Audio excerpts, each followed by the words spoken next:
Too much information will overwhelm you and kill your progress quicker than anything else, even having too little information. If I had the choice to choose between too little information on a subject and too much, I would choose too little every single time.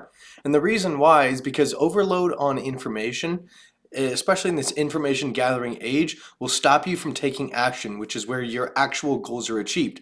Progress is made by taking action and seeing things happen and then adapting to the results that those actions have and taking better actions over and over and over. You're only in information gathering mode for a little bit and then you have to take action. But in information overload world right now, where information is readily accessible on everything that you could possibly want to know, there has never been a time that it's harder to understand things and really get a full grasp on things, because once you learn a little bit about something, then there's four more things that you realize you don't know, so then you try and go learn those, and then you buy a course on this and then that, and then it's just a never-ending stream of gathering more information. And I know hundreds of different business owners that I have audited for that have grown their businesses a little bit, but instead of taking the success that they've seen and making it better, they've taken the success that they've seen and just let it sit, right? And it works in the background, it pays the bills, it goes a little bit, it hits break even, it does okay for them, but they don't scale because every single time that they try to add anything to the business, they're stuck in this information gathering mode and just continue to gather more information on anything related to that thing that they're interested in, and they never actually take action. They never actually scale their businesses or grow the business because they're stuck in this info gathering mode. And even more people than those people are the people who never actually start because of information gathering. So today I'm going to share with you how you can counteract this, the skills that you need to do, and kind of a step-by-step process to make sure that you only have what you need to actually get what you're looking for, and you don't overload yourself with information ever again. Okay, so let's get into it.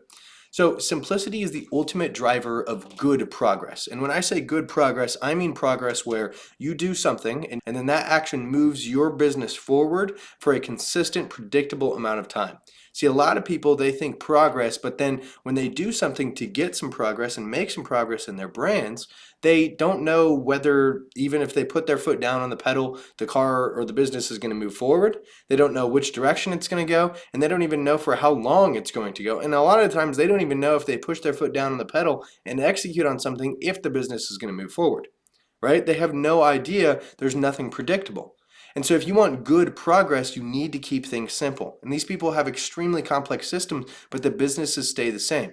The complexity is really high, the overwhelm, the stress, the anxiety is very high, but the simplicity is not there, which means that the revenue stays the same.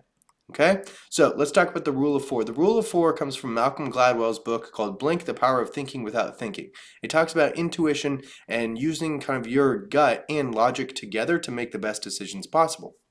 And so in the book, he talks about the rule of four. Now, the rule of four isn't like a strict thing where it's like you need to know these four things about everything, these principles about everything, and then you'll have all the knowledge that you'll need. That's not really what he's saying. What Malcolm Gladwell is saying is to really get the principles down on the thing that you're trying to take a grasp of, and then get those principles right, and don't worry about anything else. Let everything else fall how it may be.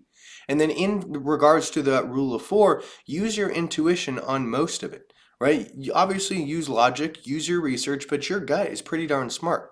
Especially if you've seen some success right now, you obviously have the skill set to get that success, which means you have the skill set to get extreme success. Okay, so the rule of four in relation to marketing and advertising is going to be your audience, the content and the angle that you have in your message, the channel selection, and then the data analysis and adaptation. So to break these down, the audience would be the people that you're trying to market to. In a lot of cases, obviously not at like the consideration phase or at the very top, but in a lot of cases, you're going to want to get people who are like the 20% of customers who make 80% of the purchases. All right, Pareto rule applies to this, and you're going to want those customers here. The next one is going to be your content and the angle that you have in your message. So whatever message, whatever copy you use to put your actual message out there, however you put it out there, the angle that you take is one of these rules, right? That's something that you have to, take into consideration, and that you can change up based on the audience that you're going to put out to them based on, what you think is going to work best.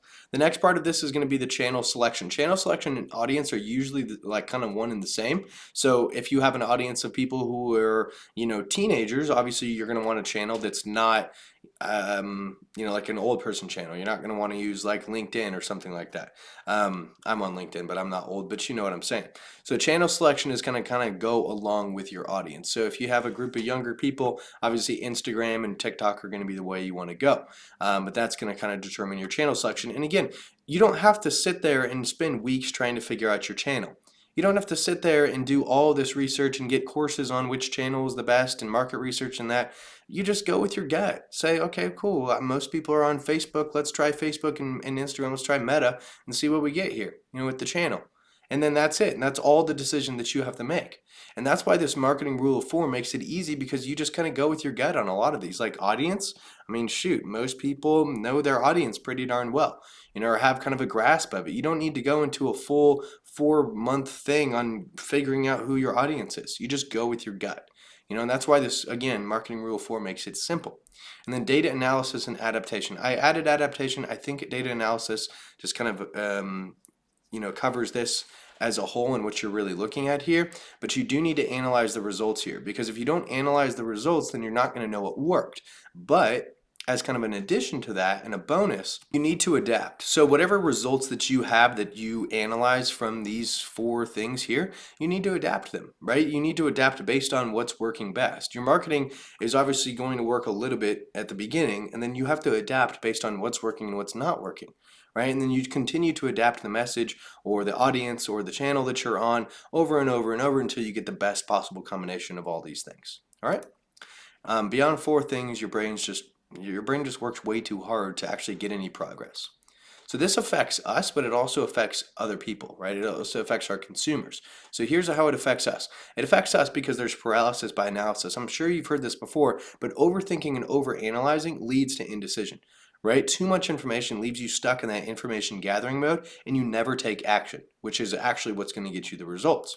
But then there's also the stressing and the anxiety, which I call the snowball effect from all of the stress. All that indecision causes the stress and anxiety because in the back of your head, that you should be making decisions. You know that you should be executing, and you shouldn't always be in information gathering mode, but you don't take action, and you kind of put a band-aid on it by gathering information, right? And that hits that dopamine in your brain where you're like, oh yeah, I am doing something. I am making progress by just gathering this information.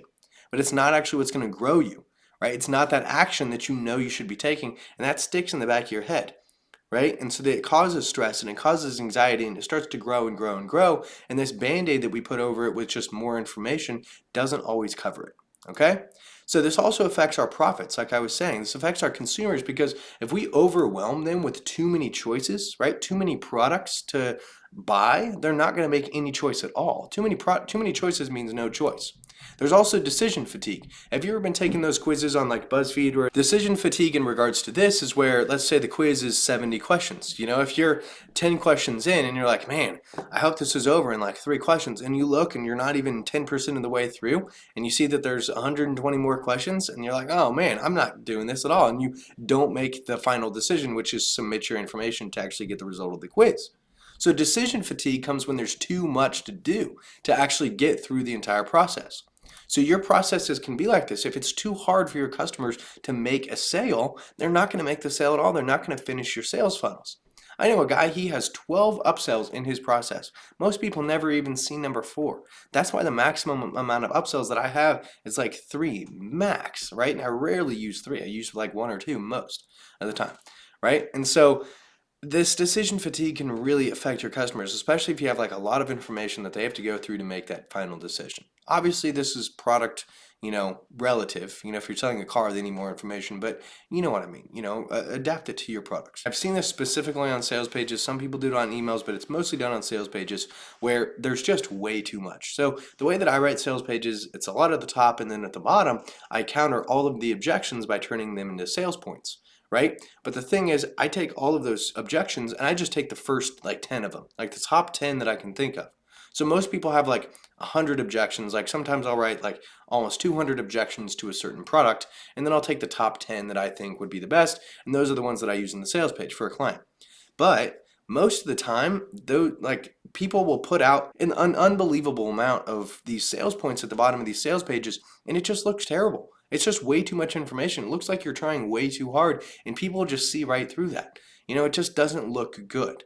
And I know that you write for buyers. I get that. I know the sales pages are normally supposed to be long, but some people just have way too much information on there. And to me, that comes off as desperate. And I think the customers can see that. Okay. So here's what you should do. You need to streamline your messaging like we've been talking about. Keep your marketing simple, clear, and concise. All right, prioritize relevant information when you're marketing to other people, but prioritize relevant information when you're marketing or like gathering information for yourself as well. So you can gather it and be done. So focus on like the relevant data, not all of it. Like we talked about with the sales points, give them the relevant points, not all of the points. Give yourself the relevant information about something, not a mass of all of the information. Okay, and the final thing here is trust your instincts. Truthfully, your gut is very intelligent. It is very smart. They call it in science they call it your second brain. And a lot of the times most of the chemicals in your head actually start in your gut and they transfer back and forth. That's why the food that you eat causes you to make better decisions, feel good, feel bad, right? That's how there's a huge relationship between your gut and your brain. And so when people say trust your gut, it's because you do have other bacteria in there that cause the same chemical reactions as some of the ones in your brain when you think. So trust your gut. You're very intelligent. Find a healthy balance between the things that you know inherently and the things that you don't know, and fill those gaps with a little bit of the information that you're gathering. But don't always sit in information gathering mode to the point where you never take action.